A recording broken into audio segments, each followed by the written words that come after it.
மகாநட்டி படத்தோட டைரக்டர் நாகாஸ்வினி இயக்கத்துல பிரபாஸ் நடிச்சு வர ஜூன் 27ஆம் தேதி ரிலீஸ் ஆக இருக்கிற படம் தான் கல்கி 2898 AD. இந்த படத்தோட ட்ரெய்லர் சமீபத்துல வெளியாச்சு.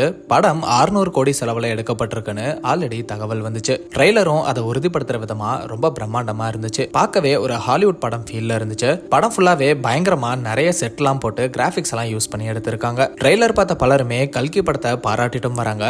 இது ஒரு பக்கம் இருக்க, கல்கி படத்துல கமல் சாரோட கெட்டப் பலரையுமே வியக்க வச்சிருக்கு. ட்ரெய்லர்ல கம்மி டியூரேஷன் வந்தாலும் அவரோட அந்த மேக்கப், அவரோட வாய்ஸ்னு எல்லாமே வேற லெவல்ல இருக்குன்னு தான் சொல்லணும். தமிழ் ஆடியன்ஸும் கல்கி படம் எப்படி இருக்கும்னு ரொம்ப எதிர்பார்த்து காத்துட்டு இருக்காங்க. பேன் இண்டியா அளவுல இந்த படத்தை கவர் பண்ற மாதிரி அமிதாப் பச்சன், தீபிகா படுகோன், திஷா பட்டானின்னு இப்படி பாலிவுட் ஆக்டர்ஸும் இருக்காங்க. இந்த படம் ஹிட் ஆனா கண்டிப்பா 1000 கோடிக்கும் மேல வசூல் சாதனை செய்யும் அப்படிங்கிறதுல எந்த ஒரு டவுட்டுமே இல்ல. பாகுபலிக்கு அப்புறம் பிரபாஸ் பண்ண படங்கள் சரியா போகல. சலார் தான் அவருக்கு ஒரு கம்பேக் படமா அமைஞ்சது. ஆனா அந்த படத்துக்கும் KGF அளவுக்கு இல்ல அப்படிங்கிற விமர்சனமும் வந்துச்சு. KGF டைரக்டர் பிரசாந்த் நீல் கொஞ்சம் ஏமாத்திட்டாருன்னு சொல்லிட்டு வந்தாங்க. கல்கி படமாச்சு பாகுபலி மாதிரி ஒரு பெரிய வெற்றியை பிரபாஸ்க்கு கொடுக்கணும்னு ஃபேன்ஸுமே ரொம்ப எதிர்நோக்கி இந்த படத்துக்காக காத்துட்டு இருக்காங்க. இந்த நிலையில கல்கி ட்ரெய்லர் இப்போ ஒரு சர்ச்சையில சிக்கி இருக்கு. ட்ரெய்லர் ஸ்டார்டிங்ல வர அந்த ஆர்ட் ஒர்க் எந்த ஒரு அனுமதியும் இல்லாம பயன்படுத்தப்பட்டிருக்குன்னு தெரிய வந்திருக்கு. சுங்சோய் அப்படிங்கிற இல்லுஸ்ட்ரேட்டர் சோசியல் மீடியால இதை பத்தி ரொம்பவே வருத்தப்பட்டு ஒரு போஸ்டர் ஷேர் பண்ணியிருக்காரு. இது அவரோட ஆர்ட்டாம் கிராஷ் சைட் ஆஃப் ARK அப்படிங்கிற டைட்டில்ல 10 வருஷத்துக்கு முன்னாடியே இந்த இல்லுஸ்ட்ரேட்டர் பண்ணி அவரோட வெப்சைட்ல அப்லோட் பண்ணியிருக்காரு. ஆனா